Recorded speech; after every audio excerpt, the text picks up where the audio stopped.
We're going back to my roots on this one, guys.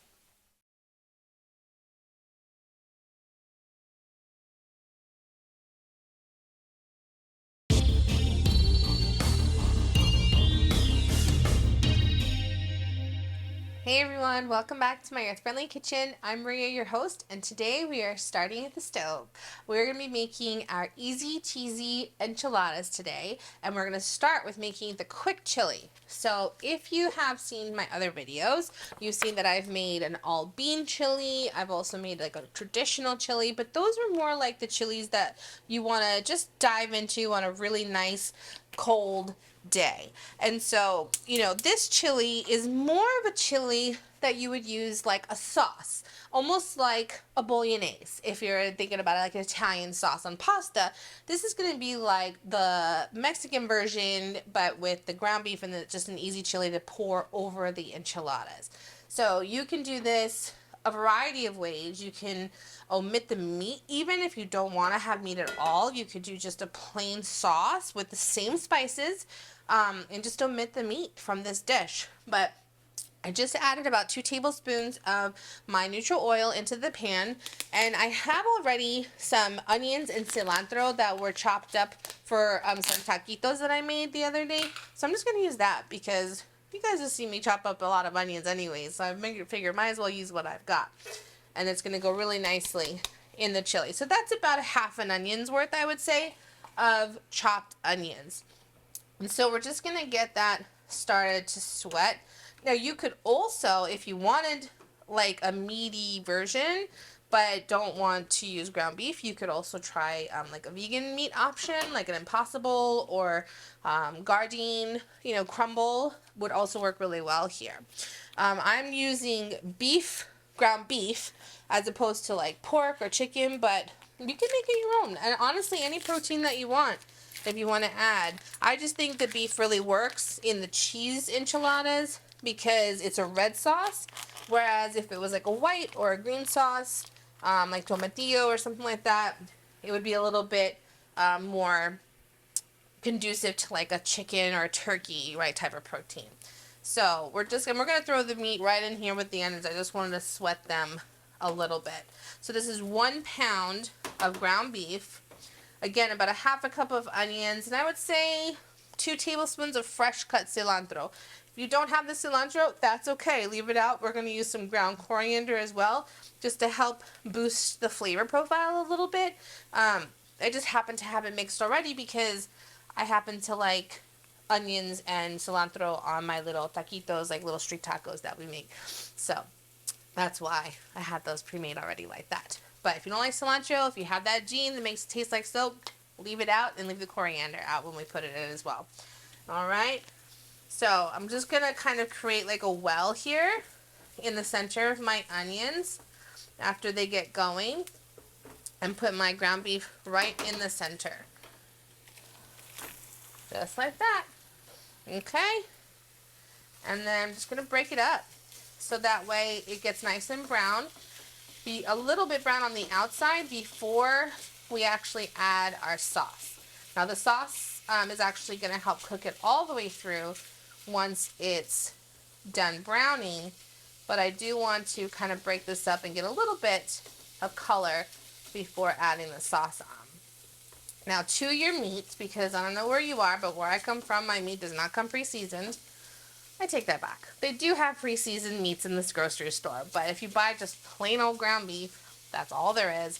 And I prefer it that way because you get to add your own seasonings to it. I mean, the pre-made marinades are good, right? They're not bad, a lot of them. But some of them are not great either.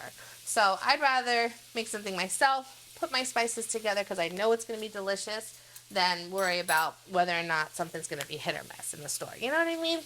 I don't know. That's how I think about it. So I'm going to add about a teaspoon of salt. This is a half teaspoon. That's why I'm using two, because half teaspoons fit better into my spice jars, guys. I'll be honest. That's why I'm using it. Also because that's what I need, and I figured might as well. See how nicely it just goes in there? A half teaspoon of onion powder. We're going to do a half teaspoon of garlic powder, and we're going to do a 1/4 teaspoon of the ground coriander, and then the tablespoon, see, doesn't fit in. We're going to do about 2 tablespoons of chili powder. I might need to open up my other jar here. There's 1. Oh, just about 2. Okay. And get the rest out of there. And then 2 tablespoons of chili powder and 1 tablespoon of cumino or cumin to season up everything. This is a big wide mouth and I don't want to like over pour because cumino can be really strong. So that's why you see me making little shakes. Alright, and you just mix that up into your meat. And once the meat starts to break down a little bit, see how it's starting to get brown, you can start mixing the onions in with the meat. Now again, this is just kind of a very fast, very easy chili, but it's going to be not going to lack in flavor, that's for sure. Okay? So, it smells so good. Oh my god. Oh my god. I wish you guys could do the smell-o-vision. Let's see. See if you can get it. Alright. So we're still a little pink there. Now, to this. Oh my gosh, it really does smell so good. You know, like some people try raw meat to test their flavorings. I don't know, I don't have it in me to just like take a bite of raw beef, you know? Some people do. I mean, if it's like carpaccio, right? Or like steak tartare, where you know it's like a super high quality, then that's one thing. But ground beef, even at its best, is not something you should really be eating raw. So, you know, I tend to not try my meat. I basically go off of smell, and it smells, and my mouth starts to salivate. I think it's ready. You know, I think the spices are good. And then, once it's cooked, I'll taste my sauce. So, I'm going to add 2 cans, 28-ounce cans of tomato sauce. Now, little PSA here. When you have tomato sauce from the store, you have to make sure you read your labels. Because sometimes the sauce has with basil, with spices, with oregano, whatever, and that could completely change the flavor profile of what you're trying to cook if you just think it's just a regular tomato sauce. So like basil is not going to go into this dish, right? It's not a flavor that is going to meld well with everything else. I mean, I don't know if it would be so bad, but it's just not where I'm taking the dish. That would be better for like a tomato sauce, for like a pasta, or, you know, if you were doing something like that. But this is going to be more smokier flavors and not, you know, really served well by adding basil. Okay, so you see how nice and crumbly that all gets as it's browning up, all right? And so we're just going to add our tomato sauce right into the pan. Just like that. Both cans. Okay. And the spices that you put on the meat and the meat flavor itself are going to really melt into the sauce, so that it's going to permeate through the sauce. And in a few minutes, because we're going to let this sit for a few minutes while we kind of do some more prep over at the other station. We're going to let the meat cook a little bit more, and we're going to let the sauce just kind of get flavors. And we're going to make sure that we don't need to add anything to this once it's kind of had time to get all merry and happy. All right? So that's that for the sauce. So I'm going to actually cover this up and let it do its thing while we go to our station, and we're going to shred some cheese and talk about some tortillas. So let's go. All right, so I'm using 1 pound of cheddar cheese. Now, of course, it's sharp cheddar because you know how we are in this household. We like extra sharp cheddar. But if you like more mild flavor, you can use mild cheddar or You could do a combination if you like for your cheeses, like Monterey Jack and cheddar. You know, make it your own. You could make it a little spicier. Do like a jalapeno jack, you know, type of cheese. But today we're just gonna stick to plain old cheddar, and we're going to just shred this up, this whole block, you know, into our bowl here. And again, I do prefer to shred my own cheese because I think it melts better when you're doing a melty dish like this. But you can use store-bought pre-shredded if it's on sale or if it's more convenient for you. It's a time saver, whatever it is, guys. I mean, you do what you gotta do, you know? But I do believe, and many people hold this viewpoint, that shredding your own cheese just helps the flavor and the melt a little bit better than the pre-shredded, okay? So, and we're gonna use a lot of cheese. These are easy, cheesy enchiladas. Now, they can be even easier. If you ask, you know, there's a lot of differences on how people make their enchiladas. Some people layer them almost like a lasagna with their tortillas, and we used to call those lazy enchiladas, actually, not even easy. No offense to everybody who does that, but that's just what my family used to call them, because we used to make them that way too every now and then, but it's when we were feeling lazy, and you'll see why here in a minute. But the ones that are traditional and the ones that you'll see in restaurants and whatnot is the regular kind that we're going to do today, which is the ones that you roll up instead of layer. So let's spray our pan here. This is a 9x13. Now, you know, as always, if you don't have as big a family or you have less people that you're trying to cater for, half the recipe, right? Do half a block of cheese, half the amount of tortillas, half a pound of beef, and 1 can of sauce, right? Make it your own. If you're making it for yourself and you just want a couple of days of leftovers, make the whole pan, right? And you can take it and share it with your coworkers or whatever. But that's, you know, these are flexible. Or double the recipe if you're having a lot of family members over. So, all right, so that's that. I'm gonna go get the sauce now and see if it's ready, and then bring it on over and taste it and see if we need to add a little anything before I start putting it all together, because this is how fast this dish is, guys. Super easy, super quick. Nice color on that sauce. It looks like the spices have really permeated through. Oh my goodness, really good. I am actually gonna throw some more, just a little bit more chili powder in there. I did 2 tablespoons. I think I'm gonna do about another tablespoon. This way we're just measuring from the heart a little bit, okay? Just to give it that extra little chili kick, you know? But everything else, the salt level and everything else is really good. And don't be afraid of this not like cooking in, like you don't want that raw spice flavor, right? You're not gonna get it because this is gonna bake in the oven to let the cheese melt, and that sauce is gonna be able to cook through even a little bit more, right, with that.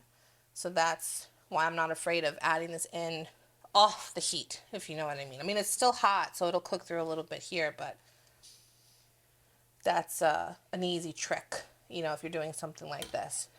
So let's just see here. There you go. Good. Okay. That's what we want. All right. So we sprayed the bottom of the pan, but in addition to that, we're just going to pour a little bit of sauce on the bottom. And this is going to help keep your enchiladas from sticking to the bottom of the pan, but it also makes sure that like kind of like every bite gets a flavor, right, of what you're looking for. So, and you could have little ground pieces in there if you want, just, you know, not too many because you want it to be fairly even on the bottom as they cook so that they'll cook evenly. All right, and that's that. Now, when it comes to tortilla prep, okay, my family used to fry their tortillas.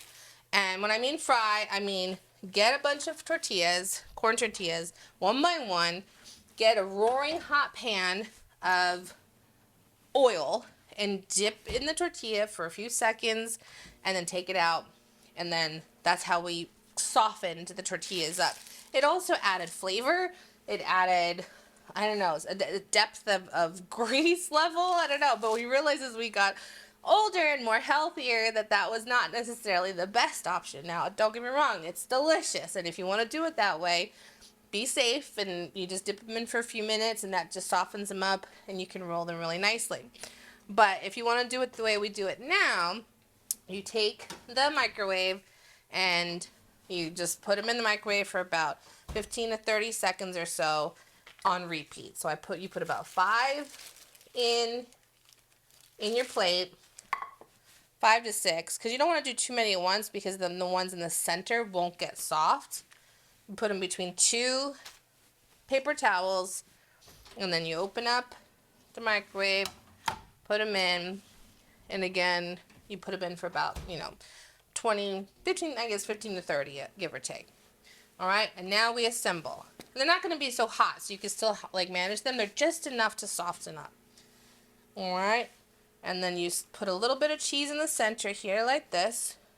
Roll them up, and voila. You only want to put a little bit because it is going to get melty. This stretches. Don't be fooled by the amount. This cheese is going to go a long way. We're just going to keep doing this until the pan is full. Okay, so now that our pan is full, we're going to put the sauce and the cheese on top. Now, I did have a lot of cheese left over when I first put the first layer. So what I did was I poured some sauce on top, and then I just added the rest of the, kind of tortillas that I felt was just going to finish up, the cheese and not have too much left over for the top. I do have a little bit remaining here just to sprinkle for that extra gooiness on the top layer. But this is where you want to kind of add your meat from the sauce, is on the top layer, so people get a nice bite with that. Again, if you didn't use meat, that's okay. This is just sauce on sauce, right? And that's enough, right, for that. No big deal.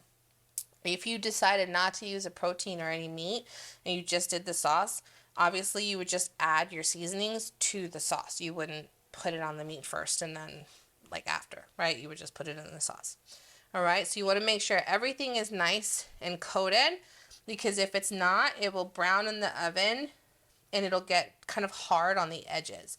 So you want to make sure that you have a nice, if you see any spots, just kind of cover them up and get nice and covered.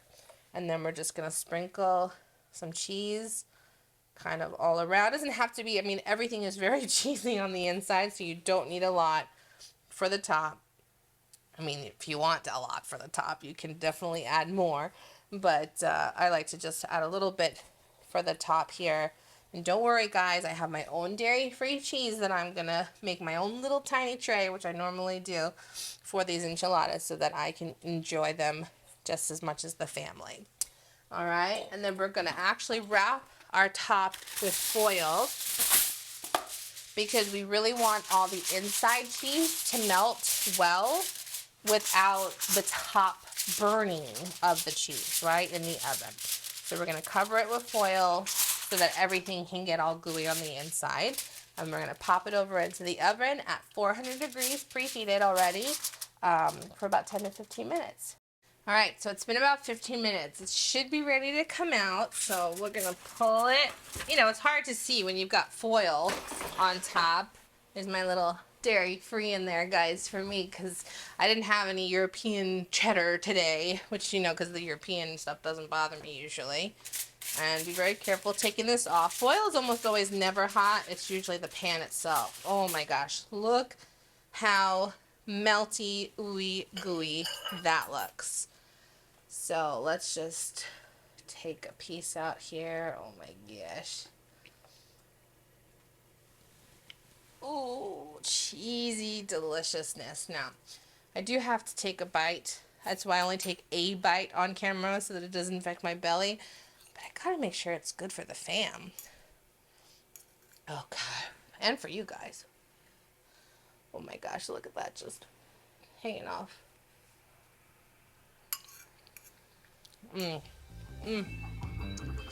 This just brings me straight back to my grandma's house, guys. She makes this for almost every family get together, and it's just a big hit. It always has been in my family, so I hope you guys try it for you and your family. If you love it, let me know in the comments. If you have your own version of enchiladas you love to make, please let me know. Otherwise, you can like and subscribe to this channel for more homemade recipes like this. We'll see you guys in the next one. Bye!